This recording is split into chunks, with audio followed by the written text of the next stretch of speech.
자, 5가 설명을 들어가겠습니다. 첫 문장을 보니까 보세요. 일단 5가는 내용 일치 불일치이기 때문에 우리 문제도 어떻습니까? 문제도 내용 일치하냐 안 하냐 그걸 물어보는 거잖아. 그러니까 대부분 좀 자세한 설명들이 나올 거란 말이야. 그리고 여러분들이 문제를 풀 때는 그 지문을 보게 되면 1, 2, 3, 4, 5번 거기 한글로 나와 있잖아요. 그러니까 이게 여러분들 해설지라고 생각을 해주면 돼. 근데 일치하지 않는 거 하나를 고르는 거예요. 그러면은 해설지하고 일치하지 않는 게 하나가 있고 나머지는 다 해설지하고 일치할 거야. 그러죠? 그리고 여러분들이 비교해야 되는 문장은 5문장밖에 안 된다는 얘기야. 그래서 실제로 문제를 풀 때는 이 문제 같은 경우는 해설지하고 비교만 하는 거니까 여러분들이 틀리면 절대 안 돼요. 그러면은 지문을 이제 내신을 위해서 분석을 한다. 그랬을 경우에는 구체적인 어떤 사실에 관계된 내용이 많이 나오기 때문에 얘 같은 경우는 뭐 여러분들이 그냥 글을 읽을 때에는 해설을 보고 읽을 때에는 해석이 잘 될 거예요. 근데 뭐 단어라든가 그런 것들이 약간은 사실적이니까 뭐 예를 들어서 뭔가 사실에 대한 설명하는 전문적인 용어, 갑자기 이 말이 생각이 안 났어. 전문적인 용어들이 많이 나올 수 있으니까 그런 것들에 대해서 주의를 하면서 글을 읽어주면 됩니다. 하지만 전반적으로 이제 내용을 파악하는 데 있어서 어려움은 없을 거야. 맞죠? 그래서 이런 문제 같은 경우는 지칭 추론이라든가 아니면 뭐 빈칸이라든가 그다음에 어법 어휘 문제 그런 식으로 변형이 되는 것들을 좀 조심해주면 되겠지. 자, 들어갑시다. 주로 대부분 셀프니까 어때 지금 자기 스스로 가르쳐졌단 말이거든. 그러니까 독학으로 공부를 했다. 뒤에 나와 있는 지금 주어를 수식하는 말이 나오고 있죠. 요 사람은요, 폴 줄여서 이 사람은 뭐가 되었다? 한 명이 되었는데 가장 인기 있는 작곡가들 중에서 한 명이 되었다. 언제냐? 20세기 중반이에요. 여러분 20세기 중반이면 몇 년도니? 1950년대 이때를 얘기하겠지. 그 다음 자 보수적인 이 정도의 형용사는 꼭 외워줘야 돼. 보수적인 음악가였던 얘는요 주장을 했습니다. 뭐라고 주장을 했냐? 그의 큰 영향이 뭐였다? 오래전에 죽은 작곡가들이었다 라고 주장을 했어요. 그러니까 자기한테 큰 영향을 미친 사람들이 예전에 고전이죠. 죽은 작곡가들이다. 그러니까 성향 자체도 약간 보수적인 음악가겠지. 그 다음에 요 단어 같은 경우는 밑에 나오죠.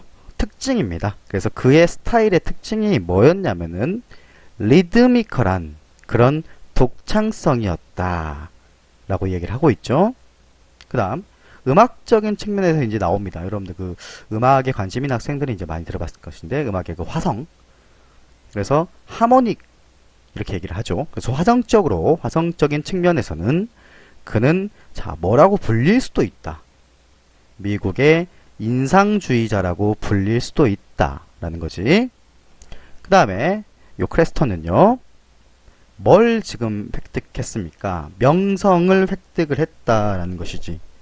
그러면서 성취하다 라기보다는 그냥 명성을 얻었다 정도로 보면 되겠습니다. 뭐 할 때 명성을 얻었냐? 그의 1번 교향곡이라는 거지. 이거 많이 들어봤을 거예요. 심포니. 그래서 그의 1번 교향곡이 왼절 속에서 얘가 지금 주어가 되겠고 동사 이렇게 문장이 나와줘야 되니까 수상을 했는데 이게 지금 윈인데요. 이기다라는 뜻 말고는 여러분들 이렇게 상 같은 거에 많이 등장하는 또 단어기도 한데 그때는 수상하다 이렇게 해석을 해주면 돼요. 그 다음에 뒤에는 고유명사기 때문에 이러이러한 상, 어워드 그것을 1941년에 무슨 상인가 봤더니 뉴욕 음악 비평가 협회상이래요. 그것을 1941년에 이 사람이 받았어. 그때 1번 교향곡이 그때 받았을 때 요 크레스톤이 명성을 얻었다. 무슨 말입니까? 우리 같은 경우는 어때 지금? 쉽게 이야기해주자면은 뭐 오디션 프로에서 1등을 한 거야. 그럼 어때? 갑자기 유명해지잖아요? 그런 거지. 그는 자 이미 대과거입니다. 헤드 PP 이미 받았어. 구겐하임 연구비를 1938년에 이미 받은 상태였죠. 다음 자 그의 작품은 공연이 되었습니다. 작품이니까 널리 공연이 되었는데 이 단어 같은 경우는 종종 나와요. 여러분들 2차 세계대전을 얘기하거든요. 월드워 2니까 2차 세계대전 직후에 그의 작품들이 많이 공연이 됐어. 근데요, 이것이 자, 희미해져 갔습니다. 어디에서? 콘서트 목록에서. 그럼 그 레파토리란 말 많이 들어봤죠? 뭐 개그 레퍼토리 뭐 이런 말. 거기 그 단어입니다. 뭐에 이제 증가냐? 학술적인 학구적인 음악. 1960년대 이제 트렌드가 바꾸게 돼. 학구적인 음악이 증가하면서 콘서트 연주 그 목록에서요. 이것이 점차 희미해집니다. 그러니까 점점점 이제 사라져 간 것이. 그 다음에 그의 작품들 중에서 몇몇은요. 작품들 중에서 몇몇이기 때문에 주어는 당연히 복수죠. 그러니까 were를 사용하게 되어 있어요. 영감을 받았다. 영감을 받았으면 할머니인가요? 영감을 받았으니까. 그죠? 그래서 그래, 내가 한 기억에 내가 웃으면 안 되는데 요 사람의 시에서 영감을 받았다. 몇몇 작품들이요. 그래서 그분은 이제 돌아가셨습니다. 죽었다 그럼 좀 그러니까 포웨이에서 거기가 어디냐? 캘리포니아 주 근처에 어떤 그 샌디에고 근처입니다. 근교 거기에서 사망을 하게 됩니다. 별 내용은 없죠. 그러니까 구체적인 어떤 사실에 관계된 그런 지문들이 많아요. 자, 다음 보겠습니다.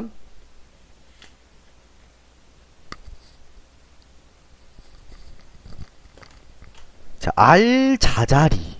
딱 봐도 저게 뭔가 좀 아랍 이슬람 쪽 이름 같죠? 알자자리는 뭐였냐? 무슬림이라고 하는데 이슬람이에요. 우리가 말하는. 그래서 이슬람 학자이면서 발명가이면서 기계 엔지니어 설계자이면서 뭔가 장인이면서 예술가이면서 수학자였습니다. 이런 사람 딱 떠올리면 누가 또 먼저 떠올리니? 레오나르도 다빈치가 딱 떠오르지. 이거 뒤에 나올 겁니다. 그는 가장 잘 알려져 있어. be known for 수거죠. 쓴 것으로 요 책을 썼어요. 근데 요 책이 무슨 책이냐? 자, 독창적인 기계 장치 지식에 관한 책이랍니다. 그래서 책은 책인데 지식의 책이에요. 근데 무슨 지식의 책? 기계 장치의 지식의 책인데 독창적인 기계 장치의 지식의 책입니다. 그것을 1206년에 썼어요. 그것으로 유명하죠. 이 책의 저자로. 그 다음 여기는 좀 주의할 게 그가 기억하는 게 아니라 그가 기억되는 거거든요. 그래서 주어 다음에 be 플러스 pp인 수동태로 지금 등장을 하고 있지. 그는 기억이 돼. 뭘로 기억이 되냐? 오토란 말 많이 들어봤을 거야. 그지? 그래서 그의 자동장치의 설계. 그것을 설계한 사람으로 기억이 되는 거야. 근데 그게 뭘 포함했었냐면은 물로 작동되는 그냥 것들이에요. 많으니까 이렇게 얘기를 했겠지. 물로 작동되는 것들을 포함해서 뭔가 자동장치. 생각해보세요. 1200년대. 그때 벌써 자동장치를 설계했다. 대단하죠? 그렇게 기억이 됩니다. 대단한 천재였던 것 같아. 그것들 대부분은요. 복수죠? 이다. 뭔가 장식적인 뭔가 별난 물건들이었다. 그 다음에 여러분들 이 단어 같은 경우로 양보의 뜻으로 비록 뭐뭐일지라도 이렇게 기억한 학생들이 많이 있는데 이런 식으로 문장 뒷부분에서 컴마 다음에 등장을 하게 되면은 벗의 의미로 해석을 해주면 됩니다. 하지만 몇몇은 또한 어떤 기능의 역할을 했다. 그냥 기능을 수행할 수가 있었다. 실제로 기능이 있었어. 대부분은 장식용으로 만든 뭔가 별난 물건이야. 자동장치가.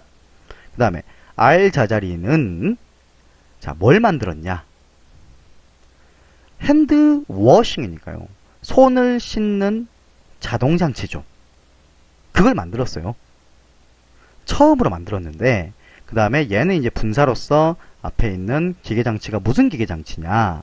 인플로이가 여러분들 고용하다의 뜻으로 알고 있는데 뭔가 사람을 고용할 때는 그래 고용하다고 하겠지만 기계가 인플로이 하면 뭐겠습니다. 그런 방법들을 사용하는 게 되는 거지. 맞죠? 그래서 뭘 채용했냐?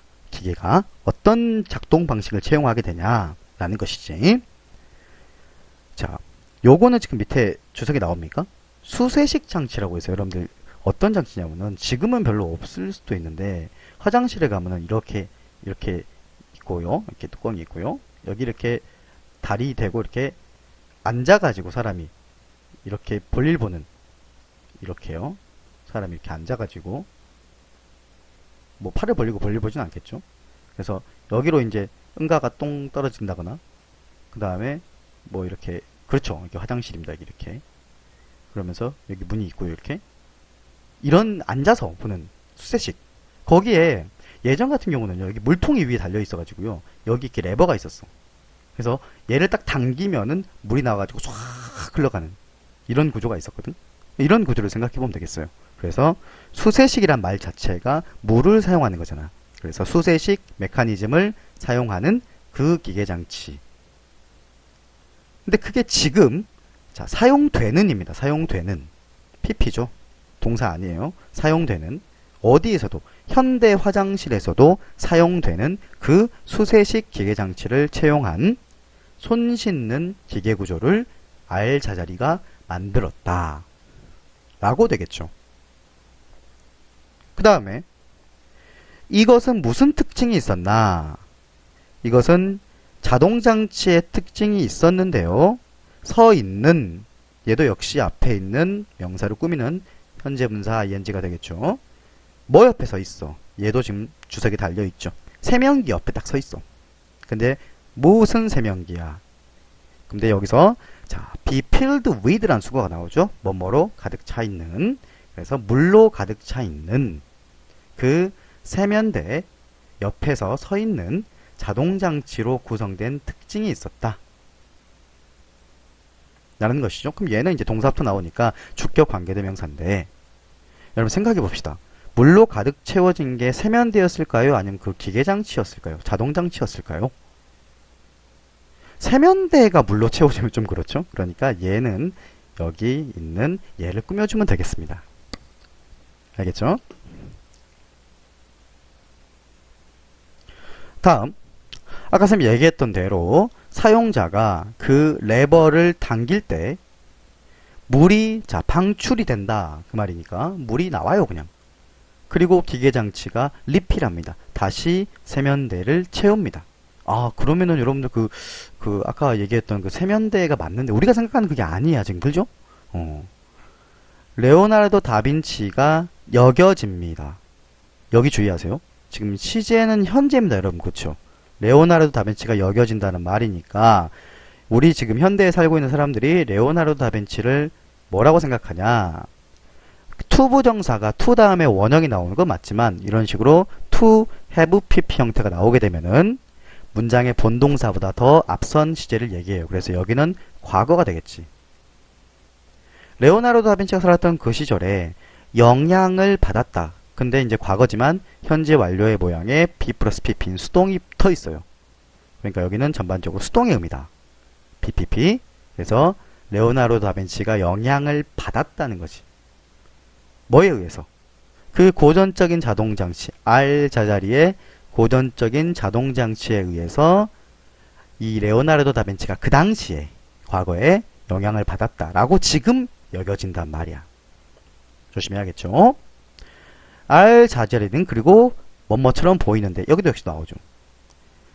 여기 지금 동사가 현재인데 to 다음에 have pp를 썼기 때문에 얘가 이제 과거 사실이 되겠지. 첫 번째 발명가였 것처럼 보여. 뭐라 그러는 거죠, 쌤 지금? 첫 번째 발명가였던 것처럼 지금 보인다는 거지. 그러니까 알자지리가 그 당시에 지금 역사를 통틀어서 그 첫 번째 개발자였다. 그 당시에 과거에. 딱 지금 역사를 둘러서 지금 보니까 그렇더라. 라는 말. 그래서 시제가 다르다. 뭐하니? 보였어. 흥미를 보였어. 만드는 것에 흥미를 보였어. 인간을 닮은 기계를 만드는 것에 흥미를 보인 최초의 발명가였더라. 실용적인 목적으로 뭐와 같이 뭐 환경을 사용한다든가 뭘 위해 인간의 어떤 편리를 위해서 그런 첫 번째 발명가였던 것처럼 보인다. 그래서 이 지문에서 이제 두 가지 나온 파트 여기 to 부정사 다음에 to have pp 형태가 나온 이 파트는 문장의 본동사가 만약 현재면 여기는 과거 사실이 되겠고요. 문장의 본동사가 과거면 여기는 대과거. 이런 식으로 시제가 한 단계씩 내려가 있는 특징이 있다. 라는 거죠.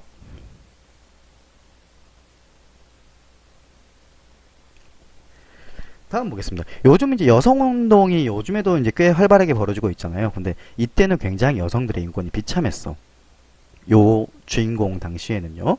그래서 수잔 앤소니의 생애에 대해서 한번 봅시다. 미국의 사회, 그 다음에 리폼이란 말은 뭔가 저기 바꾼다, 다시 만든다. 뭔가 저기 오늘 쌤 상태가 한글이 좀 기억이 안 나요. 한글 단어가 기억이 안 나가지고 지금 오늘 좀 고생을 하고 있는데, 영어 단어의 뜻을 그대로 이제 느끼지만 그게 한글로 번역했을 때 한글 뜻이 잘 기억이 안 나고 있어요. 리폼이 이제 수선 옷 같은 경우는 그죠?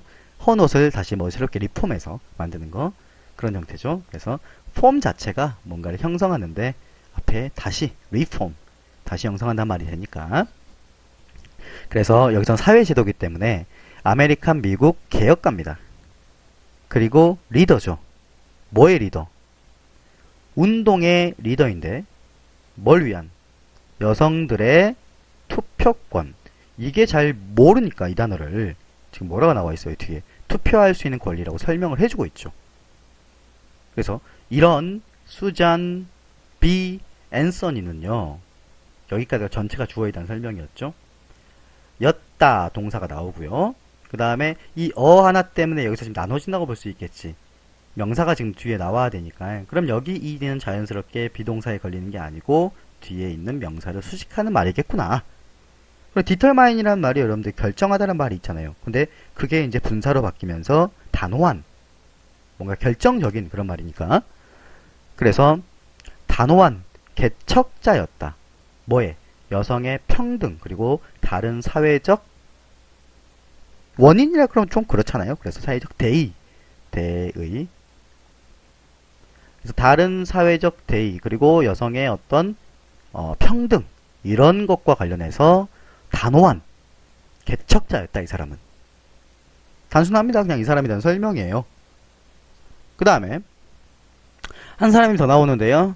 요 엘리자베스, 이 사람이 나오죠. 이 사람과 함께인데 어떤 사람이냐, 지금 수식을 해야 돼요. 근데 그녀가 만났죠, 이 사람을. 여기 지금 목적어가 바뀌어서 관계대명사로 앞으로 나가 있거든요. 그러니까 목적격 관계대명사를 쓴 거야. 근데 이제 컴마 사이에 들어있으니까 계속적 용법이 되겠지. 그래서 1851년에 이 앤소니가 만났던 이 엘리자베스와 함께 앤소니는 뭐였냐? 주요 이제 그 설립자가 됩니다. 그리고 이데올로기란 말 많이 들어봤을 거야. 사회 시간에 나오죠. 이념을 얘기하죠. 그래서 이념적인 목소리였다, 그 말이니까 의역을 해주면 이념적인 대변자였다. 대변자보다 조금 적은 게 소변자가 있잖아요. 그 중간이 중변자. 그죠? 어디에? 여기도 이제 고유명사인데요. 이걸 이제 보면은 미국에 있는 미국 여성 투표권 협회. 근데 이 협회가 어떤 협회냐? 걔네들이 만들었죠. 1869년에. 뭘 만들었니가 이 협회니까 바로 여기도 목적격 관계대명사가 되겠죠. 그래서 정리해보면요. 1869년에 걔네들이 만들었던 그 미국 여성 투표권 협회의 주요 설립자이자 이념적인 목소리가 바로 앤소니였습니다. 됐습니까? 앤소니는 이끌어서 한 그룹의 여성을 어디로? 자, 투표소로. 다시 투표소로 이끌었어요. 어디에 있는? 로체스터, 뉴욕에 있는 로체스터에 있는 투표장으로 이 1872년에 끌고 갔습니다. 한 무리의 여성들을 테스트하려고. 여성들의 투표권에 대해서. 근데 그게 어디 아래에 있는 투표권이냐면요. 요건 주석이 달릴 겁니다. 미국 연방 헌법 수정 제14조 하에서 여성의 투표를 할 수 있다라고 아마 명시를 하고 있나 봐요. 그런 것들을 실험해 보기 위해서 뉴욕의 로체스터에 있는 한 투표소로 무리의 여성을 끌고 가게 되지. 근데 그녀의 어떤 체포, 재판, 그리고 선고인데요. 벌금형이라고 그래요. fine. 그 벌금형. 근데 그녀가 거부했어. 지불하기를 거부했죠. 그러한 벌금형. 이런 것들이 모델, 본보기가 된 겁니다. 다른 투표권 운동, 그런 시위, 이런 것들. 거기에 대해서 본보기가 됐다라는 말이니까 이 사람이 먼저 앞장서서 막 이렇게 하다 보니까 다른 사람들도 거기에 용기를 얻고 이런 식으로 본보기가 되게 된다 라는 말이지. 그래요. 원래 이 프로테스트란 말이 항의라는 뜻이 있는데요. 항의나 시위나 똑같은 말이니까요. 그 다음 문장이 좀 길죠. 긴장하지 마시고. 비록 그녀는 살지 않았다. 봐요. 여성들이 획득하는 거. C 자체가 지각동사이기 때문에 목적어 다음에 이렇게 원형이 등장할 수 있지. 그래서 투표권을 얻는 것을 여성들이 그런 걸 볼 때까지 살지는 않았다. 그러니까 그걸 못 보고 죽었어. 운동을 열심히 했지만. 그리고 그렇지만 올드오니까 앤소니의 싱글 마인디드니까요. 그냥 마음이 하나인 겁니다. 그래서 한결같은 지지. 뭐에? 뒤에 보면 평등한 정의. 거기에 대한 한결같은 옹호. 이런 말. 뭘 위한? 여성을 위한. 그럼 봐요. 여기까지가 지금 올도우 절이었고요. 주절이 나와야 되는데 주절의 주어는 얘가 아니고요. 소유격이니까 결국 얘가 주어가 되겠죠. 그럼 단수잖아요. 그리고 문장의 본동사는 지금 여기서 나오고 있잖아요. 그래서 has라는 단수 동사를 썼는데 거기에 더불어서 현재 완료면서 be 플러스 pp는 수동태죠. 보입니까? 그러면서 여러분 아래에 주어가 나올 겁니다. be credited with 하게 되면은 뭐뭐에 공이 있는 것으로 여겨지다. 이런 말이니까 이 공이 우리가 생각하는 그 동그란 공이 아니고요. 뭐에 공이 있다고 여겨지냐? 이 옹호가 지지가 돕는 거죠. 승리하는 건데요. 사회적이고 그리고 정치적인 획득을 승리하는 거니까 이런 것들을 얻었다는 거지. 여성들이. 그래서 여성들을 위한 어떤 사회 정치적 이득 그것을 획득하는데 도움을 주고 거기에 공이 있다고 여겨지는 게 바로 뭐다? 이 앤소니의 한결같은 옹호였다. 지지였다. 여성을 위한 평등한 정의에 대한 지지죠. 이것이 뒤에 걸 이끌어냈다. 이렇게 보면 되겠지. 그리고 이제 end가 나오면서 병렬이 이어지고 있습니다. 근데 병렬은 지금 ing 모양을 살펴보다 보니까 여기 하나가 보이죠. 그래서 with에서 1번, 그 다음에 2번. 또 뭐에 공이 있냐면요. 여성의 운동을 런칭시켰다. 런칭이란 말도 여러분 많이 들어봤을 건데요. 뭔가 사업을 런칭한다. 그러면 시작한다는 말이거든. 그래서 여성운동. 20세기 여성운동을 런칭하는 것에도 이 사람의 큰 공이 있다. 이 사람의 단호한 옹호, 지지가. 그래서 요 앤소니의 단호한 지지가 결국 이 두 가지. 하나, 둘. 이 두 가지를 이끌어냈다. 라고 보면 되겠죠.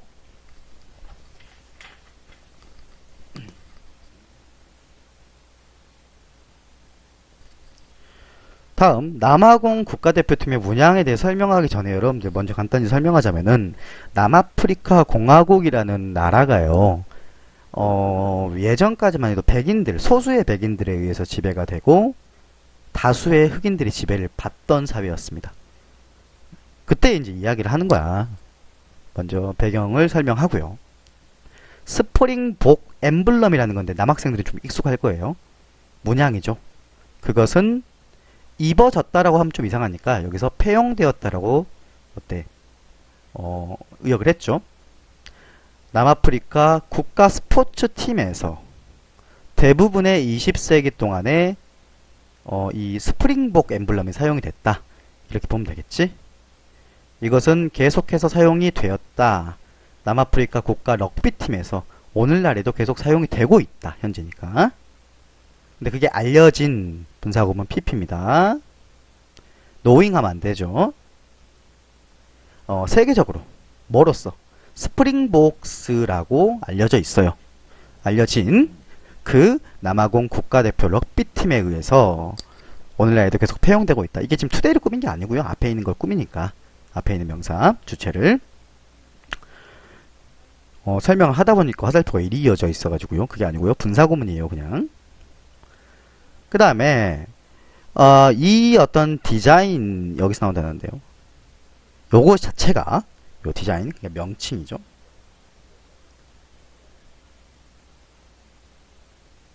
요 스프링복스라는 명칭이 시작했어. 남아프리카의 첫 번째 럭비 투어에서. 어디로 럭비 투어니? 영국 제도 섬들, 거기에 1906년에 원정 경기를 떠나면서 투어니까 이 지금 용어가, 명칭이 사용되기 시작했다라는 거지. 팀 주장인 폴 루즈가 코인이라는 동사 여러분들 좀 조심해주고요. 여러분 알고 있는 동전 그런 뜻이 아니에요. 새로운 낱말이나 어구를 만들다 라는 뜻이기 때문에 그 용어를 만들었다. 그 다음 요건 유명한 수고입니다. 여러분들 프리벤트 다음에서 그 프리벤트의 목적어가 하나 등장을 하게 되고 프롬이 나와요. 그리고 그 뒤에 ing가 나오거든요. 요 형태는 고정입니다. 프리벤트 목적어 프롬 ing. 그래서 목적어를 A라고 봤을 때 A가 B 하는 것을 못하게 하는 거예요. 그래서 영국 언론이 하나를 만들어내는 거지. 그들을 위한 하나를 만들어내는 것을 못하게 하려고 그 말이니까 임의로 뭔가 용어를 만들어낼 거 아니야. 남아공 럭비팀이 최초로 지금 원정 경기를 떠났으니까 걔네들이 지칭하는 뭔가 용어를 만들어가지고 막 비하할 수도 있는 거고, 그렇죠? 그래서 그런 것들을, 이 용어 하나를 만들어내는 것을 못하게 하려고 팀 주장인 얘가 처음으로 이 스프링복이라는 용어를 만들어낸 거야. 1906년 스프링복스는요 매우 성공적이었어. 하이는 높은 뜻하고 상관이 없습니다. 이 하이라는 단어에 높은, 높게라는 뜻이 같이 들어있고 하이리가 나오게 되면 뜻이 매우가 돼요. 조심하시고요. 매우 성공적이었어. 이기면서 분사구문이죠. 니얼도 마찬가지 여러분들. 여기 좀 중요한 포인트가 두 개가 나와 있는데요. 니얼도 니얼 뜻 자체의 형용사 부사 뜻이 같이 있고요. 얘를 부사 만든다고 ly 이렇게 붙여버리면 뜻이 거의가 돼요. 거의. 뜻이 완전 바뀌죠. 그래서 이 두 개 잘 기억하시고, 여기는 분사구문입니다. 이기면서 모든 그들의 경기를 뭘 포함해서 이 영국 제도에 있었던 웨일즈라든가, 이 웨일즈가 누구니 지금? 최강 영국 제도 국가거든요. 그 당시에는 뭐로서? 지금 럭비 얘기하고 있잖아요. 그래서 그 당시에 영국 제도에 있는 국가들 중에서 탑이었던 이 웨일즈를 포함해가지고 모든 경기에서 거의 이기면서 1906년 스프링복스는 매우 성공적이었다. 이렇게 나오고 있죠. 그 이후로 남아프리카의 국가 스포츠 팀들은 계속해서 어때? 그 엠블럼을 표용한 겁니다. 1990년대까지. 그 다음에 스프링복 엠블럼 자체가 뭐라고 확인이 됐냐? 매우 지금 요 원 자체는요 여러분들 그 디바이드라는 원에서 나온 건데, 그게 이제 나누다라는 여러분들 뜻을 알고 있죠. 디바이드. 근데 그게 이제 형용사로 바뀌었다 생각해 보세요. 비슷한 어원인데 뭔가 계속 나눠. 하나가 돼야지, 한 마음이 돼야지 좋은 건데 뭐가 계속 나눈단 말이야. 그래서 불화를 일으키는 이런 뜻이 나와요. 그래서 요 스프링복 엠블럼이 지금까지 뭐 좋은 얘기가 나오다가요 매우 불화를 일으키는 것으로 확인되었다. S가 나오니까 조심하세요. S는 이렇게 조그매가지고 잘 안 보여요. 근데 그 뒤에 막 문장이 나올 수 있으니까 접속사로 쓰이면. 국가 스포츠 팀이 제한돼 있어. 뭐에 제한돼 있어? 백인 마이너예요. 마이너. 그러면 소수죠. 백인 소수 국민들에게 1980년대까지 제한이 되어 있었다. 국가 스포츠 팀 멤버들이요. 그렇기 때문에 요 스프링복 엠블럼 자체가 뭘 입증했냐면, 아 정말 불화를 일으킬 수 있다. 아까 쌤 얘기했잖아요. 소수의 백인들, 얘네들이 지배를 하고 다수의 흑인들이 지배를 받는 그런 형태였으니까요. 근데 화이티드니까요. 이 백인 남아프리카 공화국 국민들에게는요, 그 엠블럼 자체가 상징이었다. 자부심과 그리고 국가 스포츠 권력의 상징이었다. 이렇게 이야기가 나오고 있죠. 그래서 전체적인 내용일치 문제 같은 경우는요, 여러분들 어떤 구체적인 사실을 말하는 경우가 많기 때문에 잘 살펴보면은 내용적으로는 어렵지가 않겠죠.